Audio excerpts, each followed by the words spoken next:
Ah, you're just fine. If Leanne Newhouse Vi can, you can. Oh, okay. Well, I brought my coffee, so.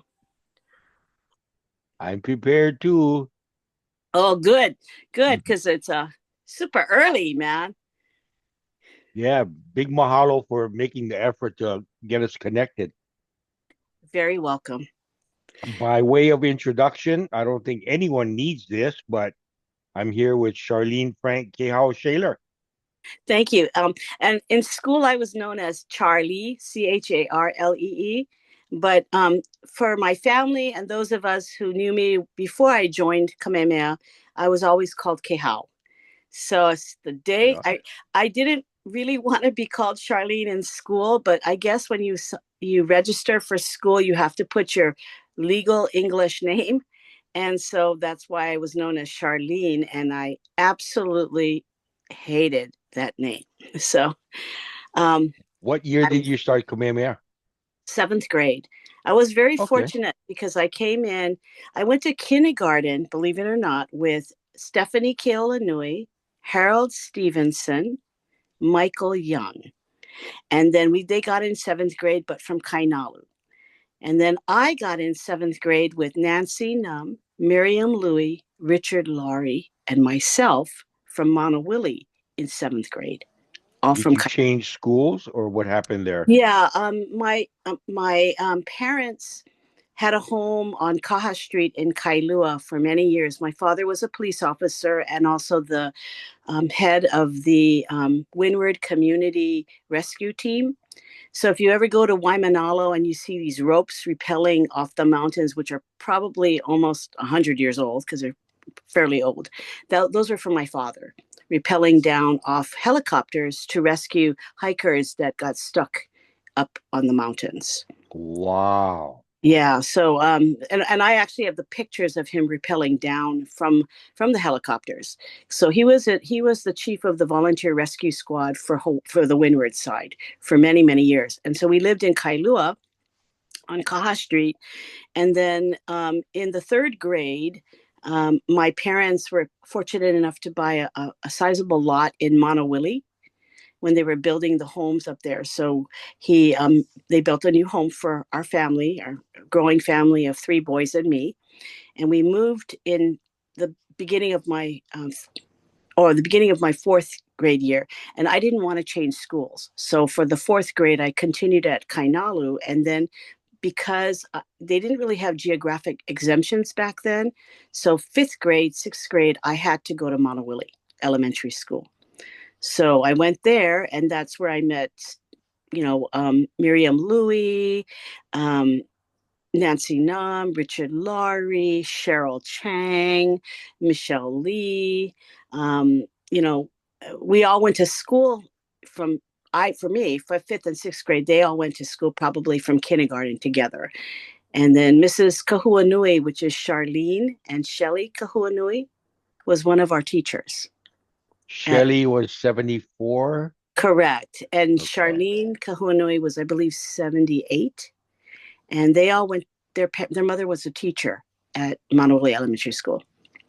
Wow. So we were lucky because we had four get into Kamehameha seventh grade from Monowilly. And then I guess ninth grade, that's when Corey Chalk Nojima came in and Cheryl Chang and Michelle Lee. Cheryl Chang is up here in Minnesota somewhere. Oh, really? I thought she was in Australia. Or Or maybe no, it's I'm a sorry. different Chang. I'm sorry. Cheryl Chang, I believe, is in either Oregon or Washington State. I thought Then has maybe moved. I'm thinking of a different. Did we have a Claire Chang in our class? I don't know. I would think I would know, but no, I don't know. Okay, maybe I Yeah, I just mean, we might have had a Claire, but I don't know if Chang was her maiden name or her married name. okay. You almost Because got me go. I mean, I have to go look at the book now. Might because have to go look at I the belong list. to a Midwest Hui called the Mm. Frozen Ohana up here. And so I found her name, class of 75, and I said hi.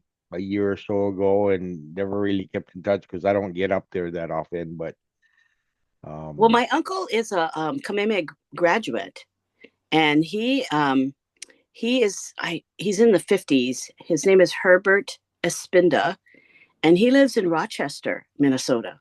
And he's when he went to college, he never left. He married a Minnesotan girl, had 3 kids, and now has 27.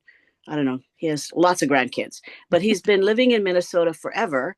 He comes home every couple of years as his grandchildren's were getting older. Every single one of them went through explorations. So he is a diehard Hawaiian Kanaka, and he absolutely loves Kamehameha. So he went to Kamehameha, and his sister Kalei Nani went to Kamehameha, and then their brother um, Alice Spinda Jr. went to Punahou. okay, well, one of them's got to be unfortunate along the way somewhere, right?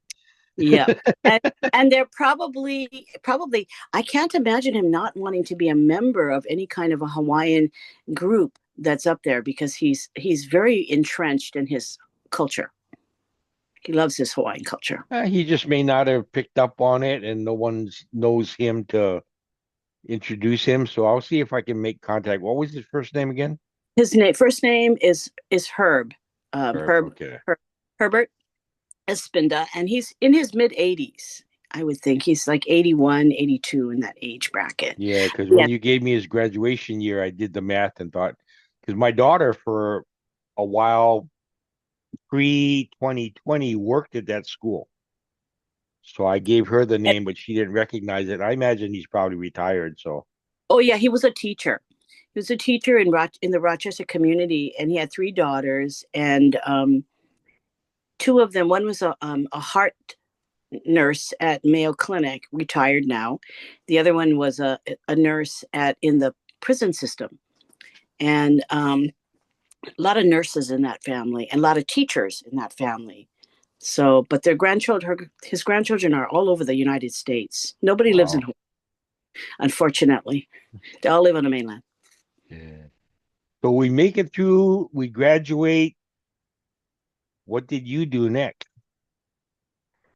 Well, when I right after I graduated, I was going to go to start before I started college. Well, actually, right when I was getting ready to start college, you may remember there was a company called Honolulu Fashion Center and Tori Richards, and I was that was my summer job before I went away to college, and so my first couple of years, because I was fortunate enough to get some scholarships, I went to what is now known as Hawaii Pacific University, but was back then known as Hawaii Loa College in, Okay. right across from the Pali Golf Course. So I spent my freshman and sophomore year there, and as my part-time job, so that I could pay for spending money and some of my educational expenses. I worked for Honolulu Fashion Center as a tour coordinator through their fashion center. We would bring tour groups through to show them how muumuus and Hawaiian apparel are prepared, and then I was a fit model for them as well. That's pretty So cool. yeah, I did that for like, almost a year and a half, 2 years, and but that's kind of how I paid for some of my spending money. And when I went to initially when I went to college at Hawaii Loa, which I have to now call it Hawaii Pacific. And Mrs. Asing, which is Nani Singh's mother, was the director of the financial aid department. So she was very instrumental in helping me get some scholarships and stuff because my parents couldn't afford to send me to college. I had 3 siblings behind me, and it's kind of hard on a policeman's salary and a secretarial salary. So, paying for a home and all the other things that go along with managing a family. So if I wanted to go to college, I had to figure it out on my own. So I was very fortunate because I was able to obtain several scholarships, including one from Kamehameha, which was a Hui Malama scholarship. So I was very fortunate that it paid for majority of my educational expenses. All right. Good, good. So you did 4 years at Hawaii Law? No, I did too. I ended up. I really wanted to go to law school. So at one point, I applied to the University of San Diego because they actually had a pretty well-known law school in San Diego, and there was Ed Meese was at one time the Attorney General for, I think he was, I don't know if it was Reagan or somebody, but anyway, he graduated from the University of San Diego's law school, and I heard a lot about him, and I thought, okay, I want to go there. So I was a political science major coming in to University of San Diego, so I transferred over as a junior, but um, I'm one of those kinds of students that gets pissed off when she doesn't get the grade she wants. So I immediately changed my major to something else. So basically, what happened was I was doing really, really well at Hawaii Loa College, and a course that I had received an A in while I was at Hawaii Loa, I had to repeat and take again at or similar course at University of San Diego. And so I kind of was cocky, thinking, I already got an A in this thing. This is going to be a piece of cake for me. Little did I know that the professor that taught the course never gave out A's. His highest grade was a C. And so I had never had a Wow. C in my entire life. And it was like, not in college. And so I was quite shocked, embarrassed, going, oh my God, I must be stupid. So I said, nope, I don't want to be a political science major anymore because I would have had to take him again for 2 or 3 more classes. And he was the advisor for the law school. So I said, nope, I'm not going to do this. So what else can I do? And so I decided to major in sociology because it was a study of people. And if and nobody knows me well, I'm a Vala'au queen. So I thought, okay, this will be a good thing for me. So I majored in sociology and I minored in business. And I ended up One thing I finishing at, learned talking to Stephen Capellis was, and I probably might get this twisted around, but he said psychology is the study of an individual, sociology is a group, yep. or vice versa, one of the No, two. you're correct. He's correct. Okay. Yeah, he's correct. And my thought was maybe I'll go and become a social worker, and maybe I'll circle back around and eventually go back to law school. But it never happened. I ended up, you know, wanting to graduate as quickly as I could, and because again, I was on scholarship. So I did work study, I worked in the kitchen. I served food during, college. I lived in, if anybody knows about University of San Diego, it's a private Catholic school. And so I had the privilege of being able to live in the college apartments because I was coming in as a junior transfer. So I didn't live actually physically on campus. I lived sort of off campus. And so these apartments, it, because again, I was on scholarship, I had to study so I could make sure I maintained my grades. Now imagine living in 2-story apartments where almost all the other students that went there were not on scholarship because they came from wealthy families. So they came from families where they were driving Lamborghinis and Porsches, and they would go up and down, the alleyways and have major, college parties because there was a canyon there. So it was kind of like San Diego State was known as the party school. University of San Diego was known as the secondary party school. And so, I'd be yelling out the window onto the balcony, shut up, I'm trying to study. And I would go push myself, and we had a closet because I shared this with 2 other women, and we had a closet, and that's where we kept all of our clothes and stuff. And that's where I studied because it was so noisy everywhere else. Wow. But I made some really great friends. One of my roommates at one time was the for crew, I guess the crew team. The you get Oh, with the okay. Yeah, crew. yeah, yeah. She was the coxswain, and she was from South Carolina. So you can imagine this little, little bitty thing, blonde, blue eyed, with the most distinctive South Carolinian accent you could have ever met. And she was the true Southern belle, couldn't do anything, didn't know how to do it, and loved to make sure that all the men in the area knew that she was helpless. I mean, it was kind of fun to watch, but it was also irritating as well. But then I went to school with some, as I said, some wealthy kids, and I ended up going to a wedding for one of my classmates. She got married at Mary Star of the Sea in Rancho Palo Verdes. Her father was an industrialist and was personal friends with Sylvester Stallone. Whoa. So their wedding was officiated by four priests because they were Catholic. Her name was Terry Rich, and she married into the DiCarlo Seafood Company family. And her husband was also Catholic. So they had four officiates doing their services in Rancho Palos Verdes. And they actually had a message from the Pope. And then their reception was on the Queen Mary. But Holy moly. before you went to the Queen Mary, if you had a special invitation, which I was fortunate enough to get, you got to go up to their home. And they lived in, as I said, they lived on this mountaintop where they each child had their own suite area and their own garage to house their own car. And it had an atrium, it had an eight putt golf, putting thing. It had everything imaginable that you can imagine. And all these cars are coming, Lamborghinis, Porsches, everything. And I came in a little Ford Mustang because that's all, and it was like all beat up because I'm a student. And of course, kind of embarrassing, but it is what it was. And yeah, we went to school with Mike Hammer, which was Armand Hammer from Occidental Petroleum's grandson. So Wow. he was there, and some other highly profile people that I don't know, but I was just felt very honored that I had the privilege of being able to go.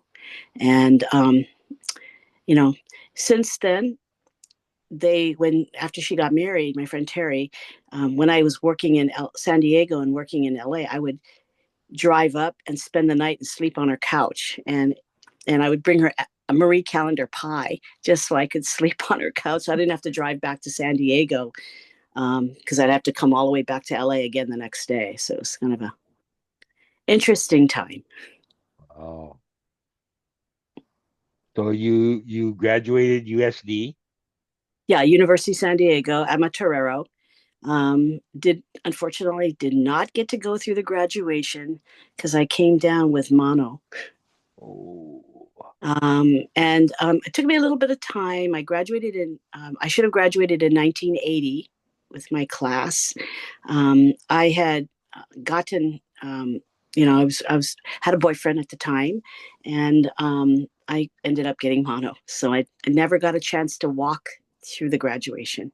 I got my diploma and everything. I still have it, but I just never had an opportunity to do that. So when my brother graduated from UCSD, University of San Diego, in Torrey Pines, I made sure I went to his graduation so I could actually get the feel of what it's like to go to a college graduation. Yeah. It's very different. I mean, I've been to a couple since then, but for my son and my nephews and nieces and everything, but I never had that privilege. So Son of a gun. yeah, it's kind of a bummer. So So you graduate and then what? got married. To I the actually, boyfriend you mentioned. yes. So I went to work for a company which was known as San Diego Federal as a teller, and then worked my way up to kind of a supervisory level.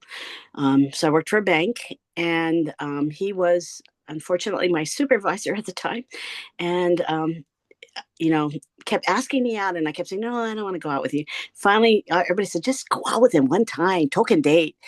And I said, okay, I will. And then the guy was so intriguing that I had to keep going out with him.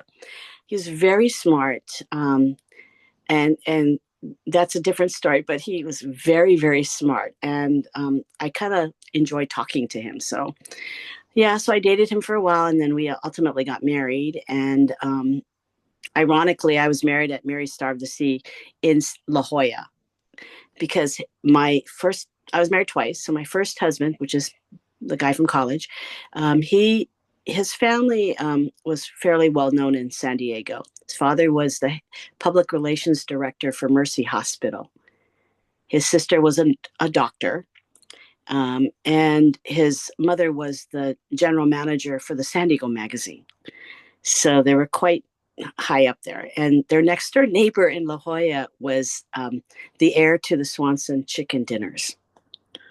So it was, yeah, yeah. They belonged to the La Jolla Beach and Tennis Club. That was a time where I didn't go grocery shopping. I had my groceries delivered to me. It was a time where I thought I was, queen bee, but didn't last. And no kids. And unfortunately, through him, he was a stockbroker.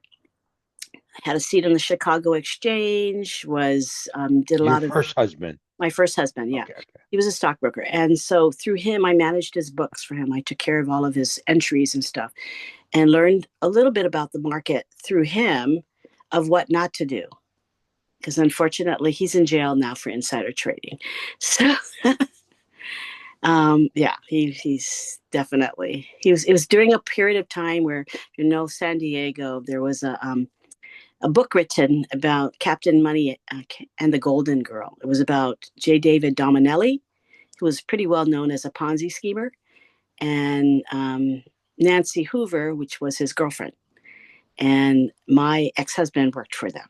So, and he also started La Jolla Securities, which then that's how he got busted. So thank God I wasn't married to him anymore.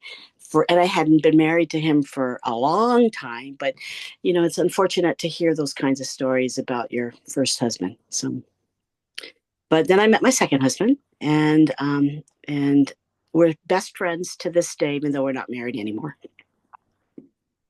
And he lives in Awesome. LA. He lives in LA. Well, I'm sorry, he lives in LA, and he owns several check cashing businesses in LA. Okay. We have one son and three grandsons. Where does your son live? My son lives on the island of Kauai, and he's a conservation officer for the state of Hawaii. So he's a state police officer, and he does resource management. So that's what conservation officers are. On the mainland, they're fish and game wardens, but on Oahu, I mean in Hawaii, they're known as conservation officers. Yeah. Okay.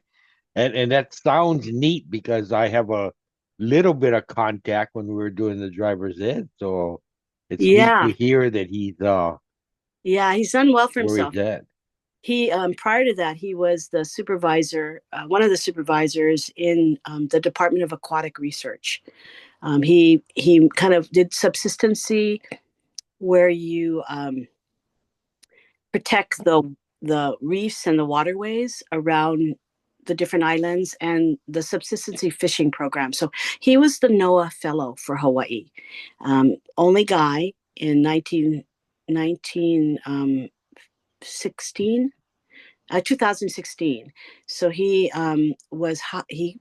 received he was a NOAA fellow because he has a degree in marine science and a minor in chemistry. And he was the only Hawaiian that didn't have to well, he was the only guy and the only one who didn't have to relocate with NOAA. All the other 7 or 6 applicants had to move from Florida to Puerto Rico and different places. He didn't have to.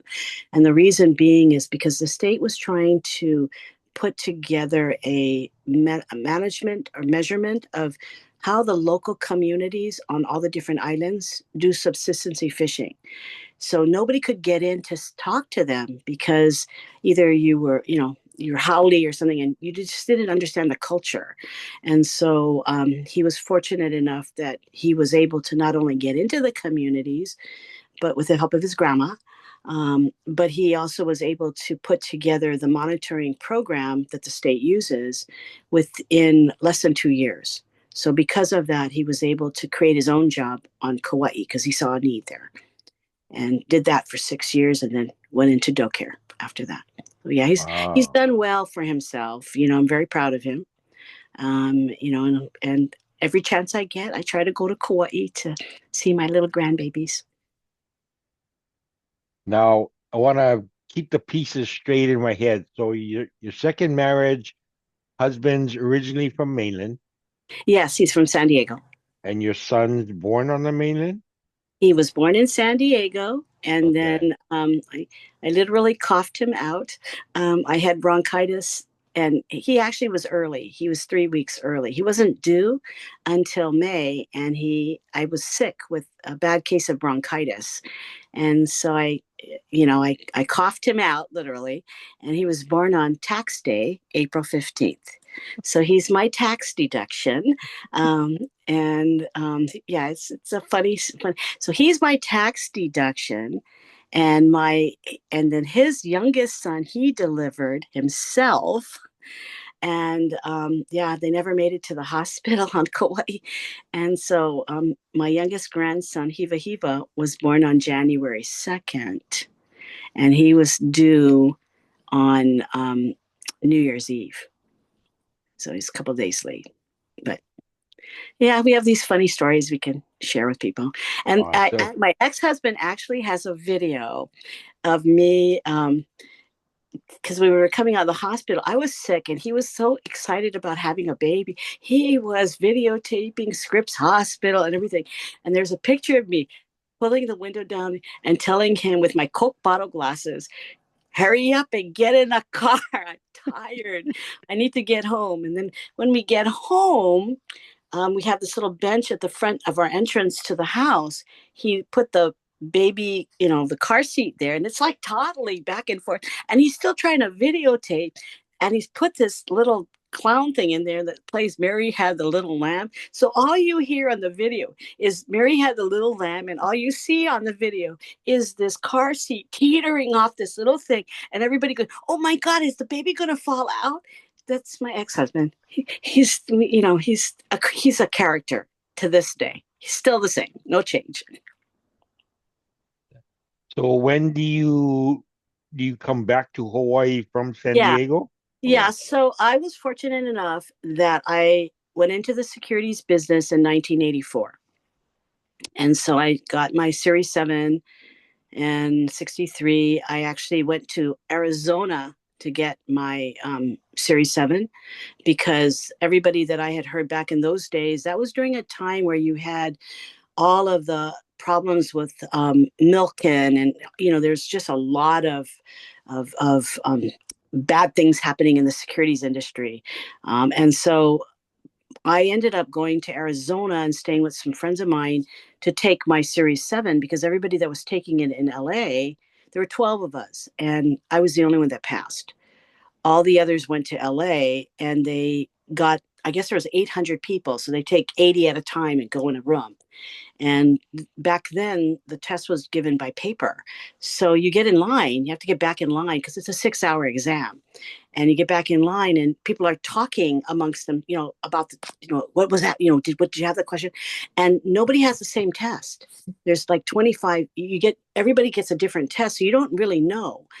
I went to Arizona because one of my good friends had said, go to another state and it's smaller, and maybe you'll have a better chance. And I had a good friend who was able to let me stay at their home.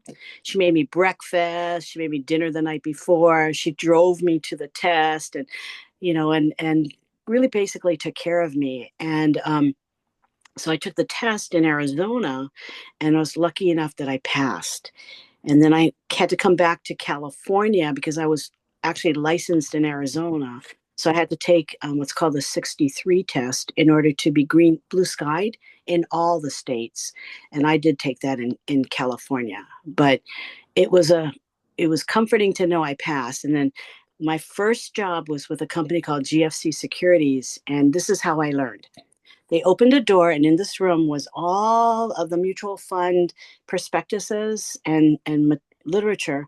And they said, "Here's a telephone book. Here's the room with all the books. Go to it, kid." And I had never been a securities agent, so it was like, "Oh my God, now what do I do?" So I found a couple of guys because it's kind of a man's world back then that were willing to mentor me a little bit, and so I was able to get some mentoring and then worked for GFC Securities for a while as a licensed securities broker, and then went to work for a company called First Interstate Bank, Still in and California. in California, all in California, and then learned about the bond market, and then had a really interesting experience on the bond desk, where the guy, if you've ever been to a dealer bank and to a bond desk, their language is atrocious. They are they're crazy people. And so when I went there for the first time, I'm a young, and I'm still learning. Okay. And I didn't realize their induction, they gave me this bag of dried apricots, and they said, Kehau, have a dry apricot. So of course, innocent me, okay, grab the apricot out, start to eat it, and everybody's silent. And they go, oh my God, she's eating the apricot we kicked down the hall and back and forth and everything. And I'm going, what? So then that was my initiation. And it was an interesting time. So I worked for a number of companies in San Diego in the securities business, and then I had the good fortune. Bank of America was coming to Hawaii, and this was back in '82, and oh no, I'm sorry, 92, back in '92, and so right after Hurricane Eva happened, they were going to be coming into Hawaii, and so I said I tried applied, and I was fortunate enough to get the job. So B of A relocated me home. That's how I came Oh, home. wow. Yeah. Yeah, so I was fortunate enough to come home. I was fortunate enough to get promoted at Bank of America and became the district sales manager for their investment program called BA Investments for several years, and kind of managed a very small group because Bank of America was a small institution. We had just bought Honolulu Federal, and we were changing it from a savings and loan into a commercial bank. And the transitioning of doing that was slow progress. And so eventually, Bank of America decided that they did not want to be in Hawaii. It was not profitable for them. So they left. And that meant that I had to find a new home for myself and my staff. And First Hawaiian Bank picked us up. So the brokerage division went to First Hawaiian, and the bank side went to American Savings. So I joined First Hawaiian Bank in 1998, and I have been there ever since. So I've had multiple positions with First Hawaiian. Now, do you have maybe a little game plan for retiring? Ah, good question. Because I've changed roles. I'm not necessarily doing individual sales and stuff. I'm more in a customer service role now. So compensation wise, it dramatically changed. So yeah, my goal is to retire in 2 years. Was trying to put in. I wanted to put in 30 plus years with First Hawaiian.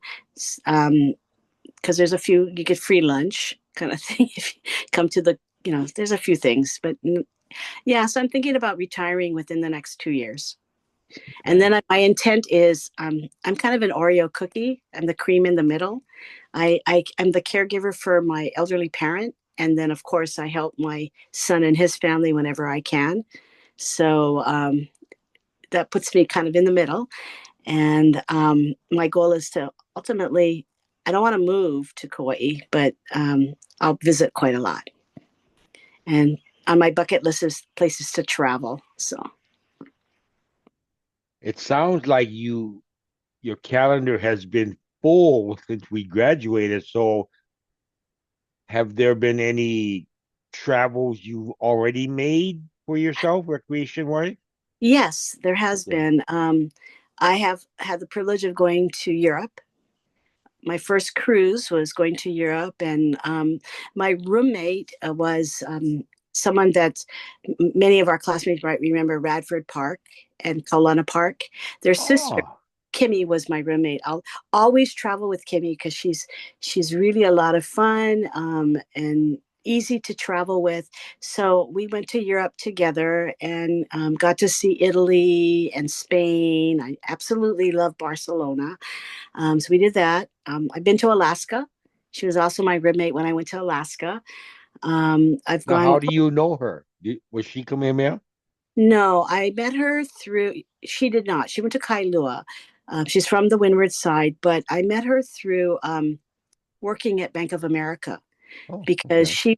she was a regional manager managing several branches and the staff membership of those branches, and I was managing the brokerage investment department. So we worked in collaboration all the time. So it was, we became really good friends over the years. And to this day, we still maintain our friendships.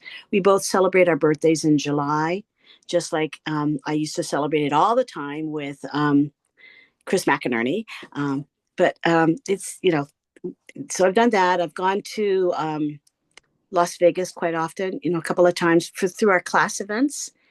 Like we went there for, I think it was our 65th birthdays. Um, we did that where many of our classmates went to Bruno Mars. A couple of us went to the Rod Stewart concert. And I think that was the year that Taylor kind of played music for us at Johnny Rocket. And then there was another one where we went for the Big Love. I wasn't able to go to the first leg of it, which was, the train ride, Oregon and Washington. I caught it on the back end because that's when I had vacation time. So I was able to spend time with, Keela and Tanya and Jeff and Stephen Pilialoha came Right on. and just reconnected with a number of our classmates. So You my know, that Big Love tour I enjoyed because of the fact that it had such a long length of time and you could just insert yourself Mhm, where your calendar would allow you mhm. to. Because, Yeah, I would if have you had loved. made one stop, 1 week, so many of us probably would not have made any of it. Yeah, yeah. And that for me, I really wish I could have gone to all of it, but it just wasn't in the cards. I did go to the Huakai on the Big Island that Crystal and Kamuela put together. That was a fabulous, fabulous. I cannot say it enough. Fabulous trip. It was memorable. We went to Heiaus that I'd never been to. I didn't even know that there was 4 Kamehameha statues. So it was a great learning opportunity, a great time to connect, and I'm really looking forward to the next one that's going to be on Kauai. Miriam Louie and I have already booked our tickets, and we're definitely going to that. And I'm hoping for on my bucket list, I'm hoping to go to Japan. I've been I've been trying to convince Brian Konya and Yvonne Konya to let's partner and let's get a group together to go to Japan because they go often, and Oh, and they kind of know the spots. So maybe in 2026 or 2027, we're kind of looking at that. I'd And be interested in that because I uh, hear so much about oh, people who have gone and yeah, I mean, Kim Nevis was telling me she just went, Miriam just went, and they all absolutely love it. And so I would, I think we should put together a class thing, to go to. I think that'd be fun, 10 days, something yeah. like. And then the other place I want to go to, because my cousin just moved there and is building a home, is New Zealand. So once the home is finished, all the girl cousins are going to converge on my other first cousin and check out her home because they bought a 27-acre piece of land and they're going to build a house on it In New Zealand. in New Zealand. Wow. Yeah, so that's You kind of mentioned the fun. Kahuakai to Big Island. Uh-huh. Have you been catching any of the other Zoom sessions? What do you mean? Yes, yes, yes, yes. Oh, Oh no. okay. I'm loading Kamuela Chun this morning, so Oh, he's going to be fabulous. I Honestly, talked to him yesterday. Yeah, he's great. he's great. And then I've gone to places like Disney World and up the coastline to New York and and Okay. Boston. So I have done some traveling, not as extensive as maybe some of our other classmates have done, but it is on my bucket list to continue to connect with classmates and do some traveling. Eventually I'd like to get out to see Kathy Fonseca, or she was Kathy Chow Damello Fonseca, out in Colorado. She and her husband have invited a couple of us multiple times, just haven't got out there yet. So hopefully we'll get out there before she moves back, because at some point she's going to move back. So Yeah. I want to see her property before then. But, I feel very blessed. Kamehameha was a wonderful, wonderful time for me. I have great memories. Crystal hates me telling this story, but Crystal was my explorations roommate. When Exploration. Wow. Okay. Explorations roommate. So, in a sense, I've known Crystal really long, just like I've known Harold Stevenson and Stephanie Keolanui Cachola the longest, and even Michael Young, because we started kindergarten together. We all went to Now, school. do you by chance ever run into Michael Young? I don't, but I have run into Harold Stevenson. He's on Oahu. Harold is, yeah, or Michael. Harold.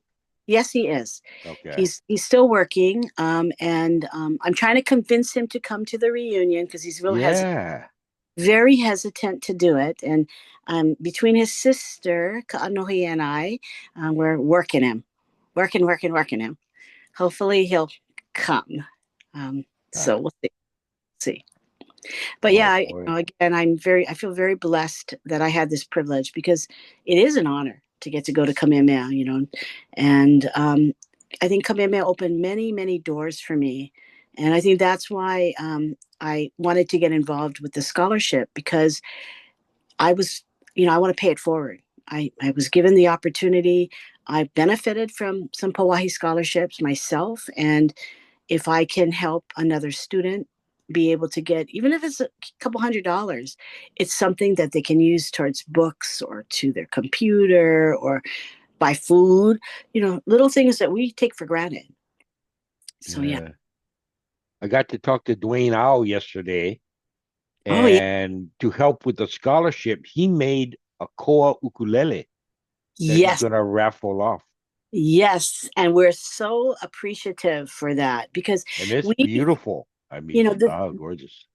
being that this is our 50th reunion year, and we have an opportunity. We have a classmate who is offering to match dollar for dollar up to $50,000. So if we can get to our target 50,000 as a class, that's 100K that's going to go towards our scholarship fund, which will enable us to be able to offer the scholarship for more than 1 year. Because right now we give out a little bit more than $1,000 scholarships to 4 recipients every year. And maybe our classmates don't recall, but our scholarship is unique in that it serves the non-traditional student, the student that comes from a single parent, the student that maybe was a ward of the state, recovering from addiction, homeless. So we kind of give preference to those applicants, as well as Hawaii residents, but non-Oahu. So we also give preference to the neighbor island kids. Wow. And we're looking for kids that are interested in promoting and perpetuating the cultural, the Hawaiian culture, but also that with an emphasis in natural resources and STEM programs, environmental issues, because if we don't protect our land, whether it's health sciences or the land, what will we have to pass on to our children? So we give out 4 scholarships. 2 are vocational scholarships, because not everybody's going to go to a 4-year college. So we want to give that student an opportunity to have some funding. And then we give out two 4-year scholarships. So it is important. having been a member of Suilin Ao's scholarship committee, and she's done a fabulous job with her committee of Melanie, Earl, Kathy Bess, Kathy Fonseca, Miriam Louie, and myself. Um, we're almost there. We've got like 9 or 10,000 to go to reach our target goal. And out of 300 plus students in our class, about 200 have not given anything. So we're hoping that at the very least they would consider giving 50 for 50 or something that would help us get to that target of 50,000. But that's one of the things I'm a little passionate about because Awesome. you know um, it's just I was a beneficiary, so I really want to pay it forward. So it's my Yeah. plug for the scholarship because you know and my second plug is for class, to kick off our class reunion. The very first event is our welcome gathering, and that's going to be on Wednesday, June the 4th, at the Mai Tai bar. So That's it's around all, Ala isn't yes, it's in the Ho'okipa Terrace up it? on that high level there, and it's in Ala Moana Shopping Center. So it's really easy for those staying at the Ala Moana Hotel. For those that are coming from other areas, like some people are staying in other hotels in Waikiki. Some of our classmates are staying on campus. Hopefully, you have a car. And if not, maybe some of our classmates will reach out and come pick you guys up, and so that you can participate. What's going to be fun is that our hostess is a Kamehameha graduate, and the bartender that's going to be serving us is a Kamehameha graduate, and it happens to be his reunion year. So he's excited to be. They're both excited to be the ones that are going to be taking care of what they call their aunties and uncles. At this, and they said, "Don't, auntie, hope you guys aren't gonna be too wild." I said, "Well, we did this once before when Jeff Noah came to town. We gathered a bunch of our classmates, and about 35 to 40 of us came, Wow. and there were a few that came a little, because it was just a gathering. It was nothing special, everybody was on their own for the alcohol. We might have bought the first round of poo-poos, but then everybody kind of took care of themselves. But there were a few that had so much fun dancing that night that they stayed quite late.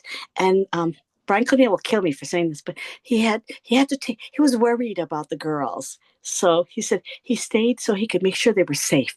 And I go, yeah, right. But yeah, so I think it'll be a lot of fun. And if nothing else, it's an opportunity to start a reunion, catch up, vala'au, talk story. We're expected to have the diamond head side where the couches are and some tables and stuff. So that area for will be kind of um, partitioned off for us. And I'm hoping to get these little blue wristbands so that they know that you're part of the group. So we'll be sending out a flyer shortly to see how many people will be signing up. Hopefully, we'll get a good turnout, but um, you know, it's a non-threatening gathering party fest. Well, hopefully, if my plane does what it's supposed to do, I'm supposed to arrive mid-morning on that day. So I Oh should well, be then I'll able probably to see you at get the to. airport because I'm picking up Moani Chow at around that time. She's supposed to be arriving then too because she's supposed to help me because she stayed at my house, staying Huh. with me.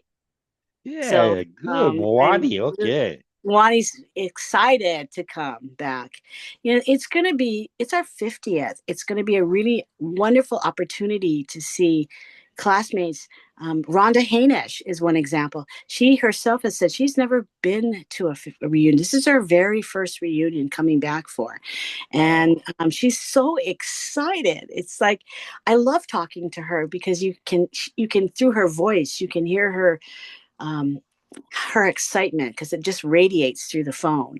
And she would be someone you should consider talking to because she's had a pretty interesting life herself, well, I've reached out. We're in the very beginning stages of, I've got about I don't know, 7 or 8 I've contacted that are, oh no, not me. My life is boring. And I tell them, oh, everyone I've done so far, I've done like 13. I've already loaded 6 or 7 of them, and just they've all been super good. And Well, people enjoy I them. thought mine was going to be boring because, I just live life. I don't have anything really, really special that I do. I mean, there is one thing I did do when we were coming off COVID. I wanted a party. So I gave myself my 65th birthday party, and 60 something of quite a number, and I have pictures of our classmates came. Keela Wilson's family did all the food for me. They did all the Hawaiian food. Keela did the poke, and the brothers came and helped him, and so it was a reunion because we never got our reunion. Yeah, we never had our 45th reunion, so we had so many classmates that came. Where'd you Um, have it at? I had it at the Hale in Waimanalo, and I had 300 people. So it was a combination of yeah, it was a combination of my 65th birthday and my grandson Laiku. He was turning 1. Our birthdays are 4 days apart. So we decided that rather than giving two separate parties, because we're going to be inviting the same family, we have one big party, and that's why I actually had over. I actually had invited 400 people, but about 320 came, and a That's lot of them. still amazing. And we had Kavika Trask played music, and then we had the Waimanala Sunset Band that played at one of the reunions play the second part, and then um, we had Tony Hall got up and he played his harmonica. I mean, it was classic, And then, one of my favorite songs, which I really love, is Waikiki. And so, if I ever pass away, I want Reiko Fukino to sing Waikiki at my funeral, and I have all the Yaya sister. I have the Halal girls to dance for me, but they actually danced at my birthday party, Waikiki. So Abby Hano, um, I think Corey, they all got up and danced. Who was it? Arlene, Kathy Thurston. They all got up, and I've got pictures of them getting up and dancing. You know, um, it was a fun time. We had a lot of classmates that came. Daryl Lee, Lani Ma'a, Wow.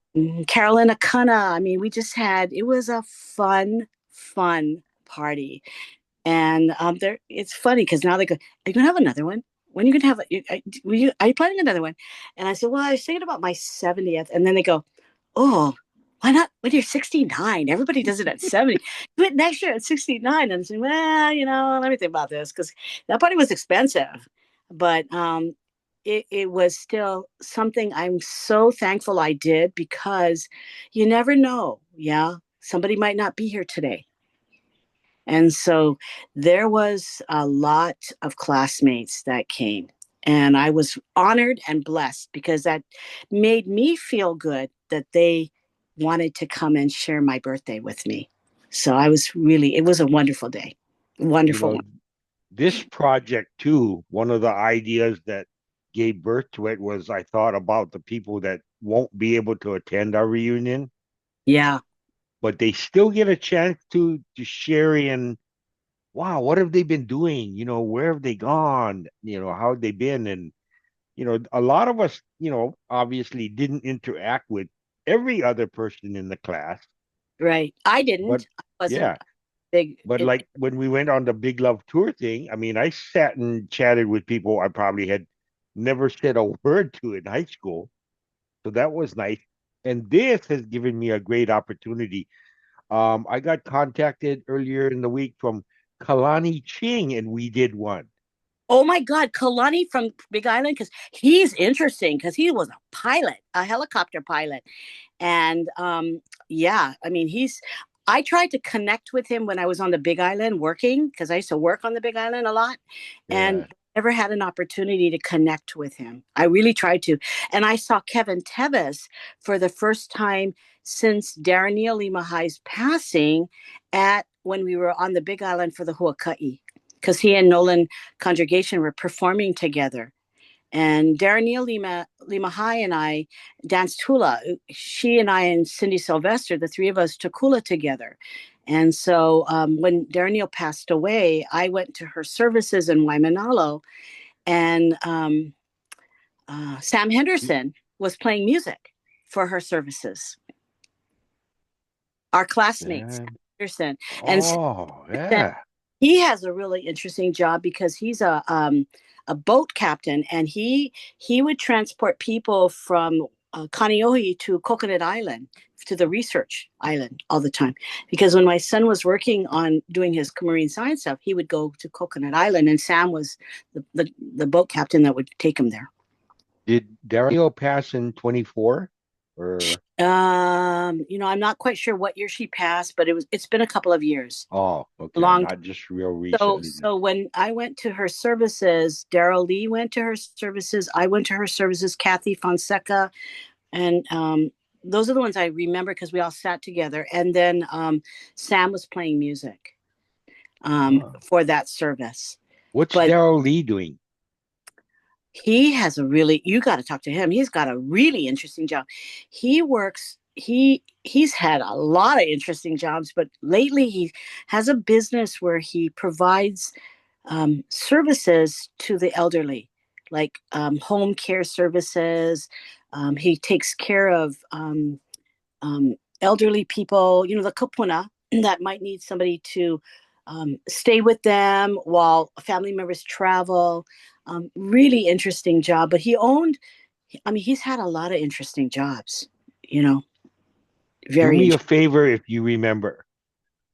Maybe if you have a way for me to contact Daryl Lee and Sam Henderson. I'm not sure about Sam, but I definitely have a contact for Daryl Lee. Okay. I'll ask his permission if I can go ahead and give you his number, and then you two can connect. But he's really an interesting character to talk to, and he's very humble. Very very humble about it. Well, he But yeah, wasn't like, a man of fire in high school, from what I remember. I mean, he was low key, quieter, yeah, wasn't he? yeah. But I do have a funny story, and I'll probably end with this. Is that do you remember Claude Chung? Yeah. Small. Okay, so when we went for our 65th birthdays, I think that was the year. A lot of us took we went on the vacations to Hawaii package because it was cheaper. So I happened to be on a vacation. So on the plane was Lonnie Ma'a, Miriam Louie, um, uh, Burns, the Burns girl. I forget her first name. But anyway, Robin. Robin. Okay, so I was sitting next to this guy who was what I thought was a really tall, Oriental-looking guy, and he was running numbers and everything. So I said, "Oh, what are you going to Vegas for?" He says, "Oh, I'm going to gamble and play in some tournaments." And I said, "Oh, okay." So I let him do his thing. He never asked me any questions. So just all the way up, and then on the way back, I sat next to him again. Same guy. Okay. And so I asked him, "Well, how did you do?" And he said, "Oh, not so good." And I said, "Oh, well, I had a great time. I was there for my Kamehameha School's classmates. We all got together and we kind of had a mini reunion for our birthdays." And he goes, "I'm a Kamehameha graduate." I go, "Really? What year did you graduate?" He goes, 75. I go, "Huh?" I go, "I'm a 75 graduate." And I go, "What's your name?" And he goes, "Claude Chung." And I go, "Claude Chung." I go, "Claude, you grew." Because I didn't recognize him because he was so much taller than he was in school. And I had no idea. 5.5 hours. I'm sorry, yeah. And 4.5 hours back, 9 hours on a plane with somebody sitting next that I had no idea was my classmate. I was so floored. I got up and I went to Lonnie, I went to Robin, I went to Marie. I said, "Guess who I'm sitting next to?" I didn't even know he was my classmate.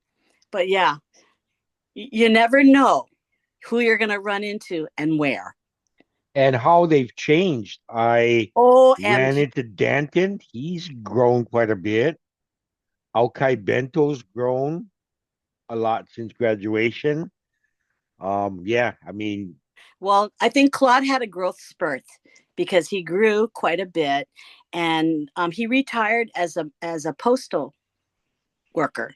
So we ran into him when we had Jeff Noah's get together. He was there, oh, okay. and so a lot of our classmates kept coming up. Who's that? Do you know who that is? Do you know? I go, that's Claude Chun. And they go, oh my God, he grew. That was the theme amongst a lot of our classmates. They kept going, oh my goodness, he grew. He got taller. They go, yeah, who's that? Who's that? It was really fun. So Awesome. I'm really looking forward to our 50th because it is going to be an opportunity to connect because just in this year alone we lost a few classmates, you know, and it's tough, you know, to go to services and hear their family stories about what they were doing over, you know, since graduation and how they've lived their lives and stuff. But Yeah. it will be fun to see people at our class night. It'll be fun to maybe connect with them at the luau and hopefully, unfortunately I have to work, so I'm not going to be able to go to the kapuna luncheon and some of the activities, but I will be there Wednesday evening and I will be there on class night and at the luau. So but unfortunately, brother, I gotta go to work. So I hope this was okay. Oh, I it mean, was I'm not the most interesting person, but hopefully it'll be you. okay. Oh, it's been amazing. Mahalo for working with me on it. Mahalo for you too. Have a great day. Aloha, class of We 75. we see you in June. You will see me in June. Bye. Aloha.